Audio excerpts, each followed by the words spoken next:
Good evening, Harvey. How are you? Good evening. I'm great, thanks. You must have had such a tough day at work today. As the usual. How about you? Did you have a good day at work? Yeah, it was great. What are you up to this evening? Do you have any plans? I've just finished work, so I was planning on going home. Have you had dinner yet? You must be hungry, right? I've only just finished work, so I haven't eaten anything. I guess I'm pretty hungry, but I'm going to make dinner when I get home anyway, so it's not unmanageable. Well, I'm free tonight. If you like, we could go out and have dinner. Do you remember the place by the station I told you about when we were on our date the other day? Well, I found a new French restaurant nearby. It looks lovely, and I can't wait to try it out. It's a little expensive, but I'd love to go with you. How about we try it out tonight? Sorry, we only just ate out the other day. I don't want you to take this personally, I just don't really like spending a lot of money at restaurants on such a regular basis. I already prepared my dinner last night. I needed to leave it to soak for the night, so I was kind of looking forward to eating it for dinner today. I'm really glad you invited me, but I'll have to decline. Uh-huh. You made something last night, and you're eating it again today? Do you mean that you're going to eat leftovers? No, not leftovers. I prepared some beef last night, and I wanted to let it marinate. It might sound like a long process, but the result is worth it. Oh, really? Do you always make your own dinners? Yeah, I enjoy cooking, so I'm always trying out new recipes. And I like the challenges of using up what's in my refrigerator to make dinner, rather than going out to eat or buying some stuff. Food keeping is more efficient that way too. Less waste and all. Anyway, when do you want to go eat at that new French restaurant? I hear their duck foie gras is delicious. You want to eat the duck foie gras, right? Yes, I'd love to. Let's pick a day. I've been looking forward to eating there ever since I found out. Well, I'm afraid I'm still not sure what my plans will be for work next week, and appointments come flying in at last minute, so I can't promise anything. I don't know when I'll have time to go out. Even though I'm saying I really want to go, I'd like to go sometime this week. I'm sure you can make some time for me. You don't want to disappoint me, do you? You want to go this week? That French restaurant is expensive, isn't it? Considering the ingredient used, the meal you specified is bound to cost a couple $100. Yeah, I think it was around that much. What about it? Is there a problem? It's not too expensive for you, is it?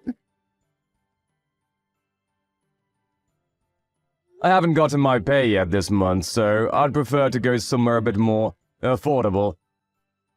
Like I said earlier, I don't really like spending a lot of money eating out. I'd be really grateful if you could respect that. I know a great tavern that's really cozy. We could go there. Are you serious? You're being stingy. You did not just invite me to eat dinner at a tavern. What do you mean I'm not being stingy? I just like to spend my money wisely when it comes to food.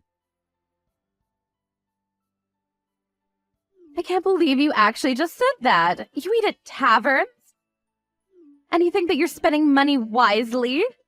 Harvey, you said you're 35, right? You're 35, but you still don't have enough money to spare to take a girl on a date to a French restaurant before payday. Clearly that's because you haven't been spending your money on stuff that's worth it up until now. So you want me to pay for the entire meal again, don't you? This is why I was trying to hint that I wasn't interested. What do you mean, again? You paid for dinner last time because that's what guys should do. And you'll pay next time too because you'll still be a guy. If you don't understand something as simple as that, then that's why nobody wants to marry you. Maybe you should read How to Be a Gentleman for Dummies before we have our next date.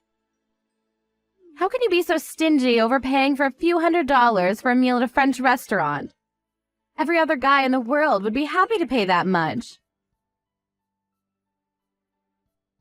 I had set high expectations for you, but now I'm really disappointed. I can't believe you turned out to be such a Scrooge. You're a waste of my time and a piece of crap for denying me one lousy dinner at a French restaurant. Sorry I couldn't match up to your impossibly high expectations. I should have realized that you were no good when we went to that Italian restaurant on our date the other day. I was glad that you agreed to the restaurant that I wanted to go to. But you chose the cheapest course, didn't you? I checked the price on the website when I went home that night. It was the second to last option on the menu. It's a universal rule that restaurants put their cheapest options at the bottom of the menu. Why would you do something that cheap on our first date? But you didn't even eat that course, so what's the problem? The second we sat down at our table and heard the waiter explain the course, you told me that you couldn't eat a lot, and asked me to change the option to a smaller but more expensive course. I'd already made reservations, so I had to pay extra for the course that you asked for. Oh, you're just making excuses and being cheap. What's the big problem? So what if you paid extra? Do you really think that you can find someone who'll marry you if you say stuff like that? You want to marry me, don't you? But at this rate, I don't think I'm hooked. My impression of you is only getting worse and worse. You'll have to do a bit better than that, or you'll lose all chances of getting married. Ever. So let me give you a hint. You should never invite a woman to eat at a tavern ever again. That kind of place is for poor people. Why does it matter whether someone eats at a tavern or not? If it tastes good and I like the atmosphere, who cares how much the food costs? That's not the problem. The problem is that I deserve more than just a dinner at a tavern. You can't make me eat somewhere so common. Do you understand how embarrassing it would be for me if someone caught me eating in a place like that? I graduated from a famous private college and I'm working in a major company as a private secretary. I'm the best at what I do, and want me to leave my career to be a housewife for you, you'll have to provide more than that. You need to put effort into making me feel like a princess, do you understand? No, I don't understand. And I didn't know that you were so obsessed with wealth and with how other people see you. To be honest, I'm glad I found out before it was too late. You may have chosen to go out with me because I look cute, but you should know that I'm not just a pretty face. I have a wonderful character, too. But what about you? You're 35, you're not that bad looking, I guess. You can pass as average. But you're cheap and you like to nitpick about where you eat, and you like to cook. With your salary, you should have a maid for that. But no, you do it all yourself. What are you, an old woman? I was shocked when you told me that you didn't want to go out to eat before your payday, too. You should have enough money saved up now to go eat whenever you want. Why do you have a problem with spending money? I'm sorry, I didn't think you'd react this badly to how I spend my money and my free time. If you think that badly of me, then maybe we shouldn't talk to each other anymore. I'm not interested in going out to eat food with someone who'll insult me for how much I pay anyway. I want to enjoy my meals with someone, not impress them with a more expensive meal in a fancy restaurant. Are you rejecting me? You've wasted so much of my time and you're just going to give up on dating me? You can't do that. Well, I didn't mean to waste your time, but if that's what you think I've done, then maybe there's no saving this, or whatever this is. You're unbelievable. You don't understand how I feel at all. Can't you be a bit more sympathetic? Sorry about that. On top of that, you were saying at a speed dating party that you earn $100,000. Was all that a lie? Did you just deceive me so that you could date me? No, I didn't deceive you in particular. To be precise, I didn't earn 100,000, but... I knew it, you liar! I'm going to sue the host of that party.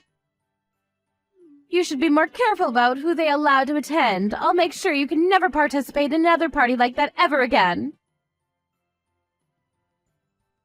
And with that speed dating, you'll never find someone to marry you. A liar like you doesn't deserve a second chance.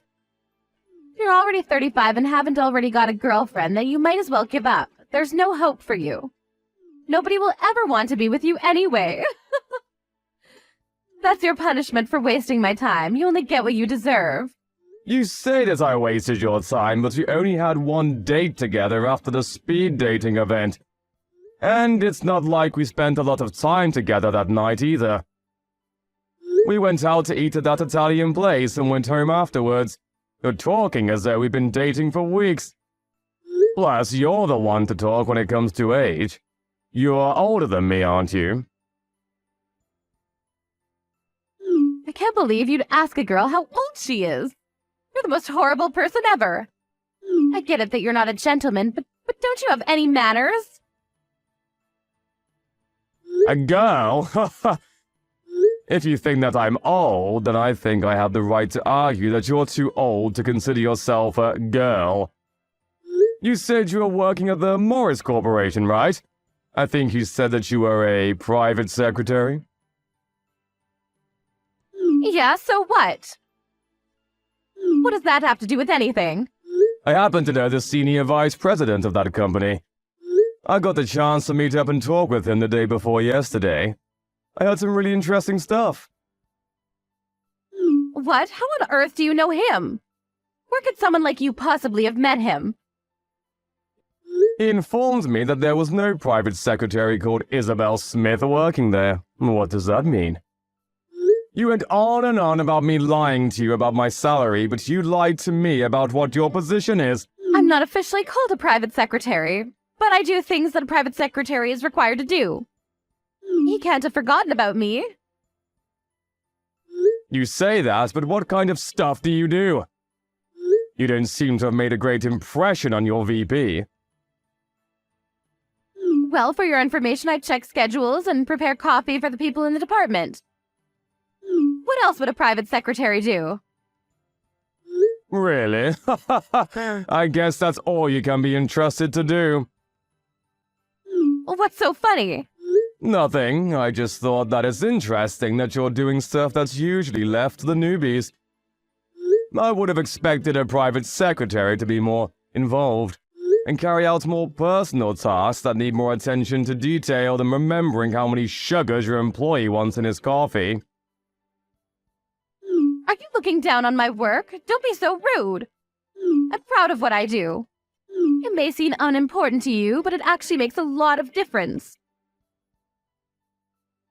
I don't deny that even the simplest and smallest jobs are all part of the bigger picture, but if that's all you do, then I have some doubt about whether you're the best.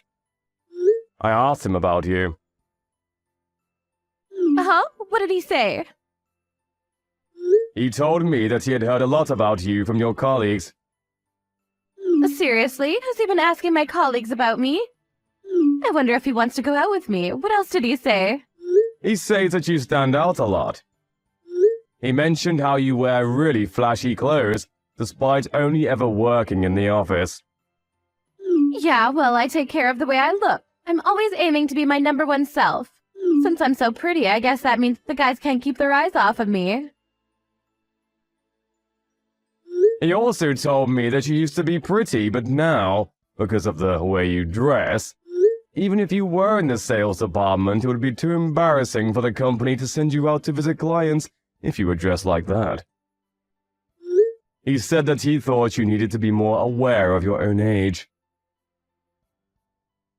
That's pretty much what you said to me, so how does it feel to have your poison spat back at you? What? He said that I'm embarrassing? Why would he say that? I thought you said he was interested in me. I never said that, you just assumed. Anyway, I was really surprised when I heard this, but I found out that you entered the company in the same year as the VP. You entered the company after graduating college, and if you've been working the same number of years as him, then... What about it? If that's the case, then it doesn't make sense. What doesn't make sense? Can you get to the point? Your age, or the age you announced you were at the speed dating party. You told me that you were 38. But the funny thing is, the senior vice president told me he was 45 just the other day. You were lying about your age, weren't you? He's just misremembering things. He didn't enter right after college. He was... Yeah, he told me that he went abroad for 2 years after college before entering the company. But even then, that means he's been working at Morris for 22 years.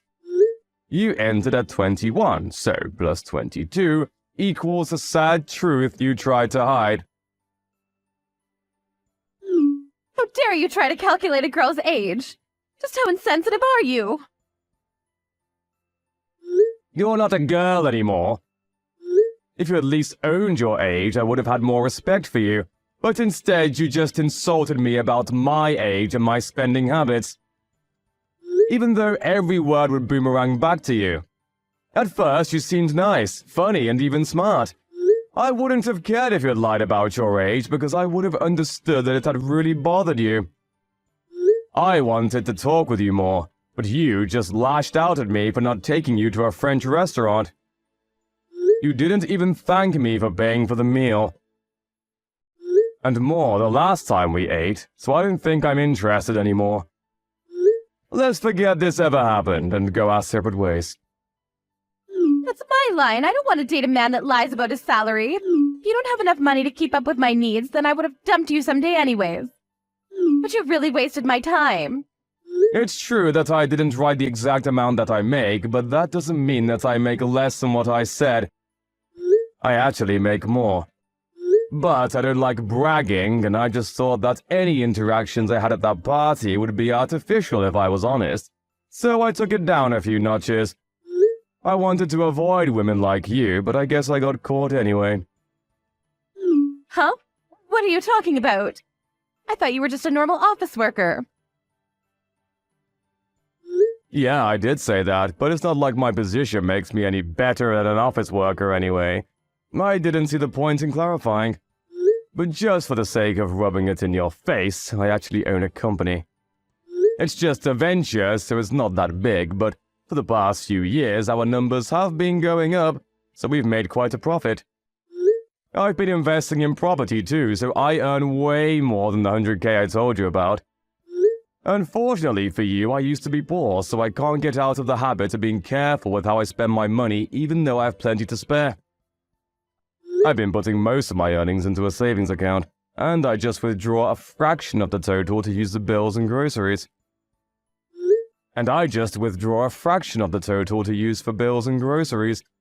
I honestly enjoy cooking, so I still prefer to make my own dinners rather than eat expensive meals at restaurants. Thought you were just being cheap. I never knew you had a reason like that. I spend money on stuff I need to, like my house, suits, and my car, but I don't see the point in spending money on stuff I don't need to. I don't think it's worth wasting my money on someone I have no intention of marrying to. Like a dinner at a French restaurant, for example. You were deceiving me? Well, luckily for you, I'm willing to forgive you. I'll go with you to that tavern you were talking about if you really insist. I'll let everything you've said up until now slide. What? I'm the one that's being forgiven. How merciful of you. And no, I don't insist. In fact, I insist that you never call me ever again. What? Why? I've forgiven you for what you said. I'll let you take me to that place you said you wanted to go. You're only saying all that because now you know that I own a company and make a lot of money. You're the exact type of woman I wanted to avoid at that party. That's why I lied about my salary. You were disgusted by the idea of eating at a tavern because it was beneath you. You only care about status and yourself, not me.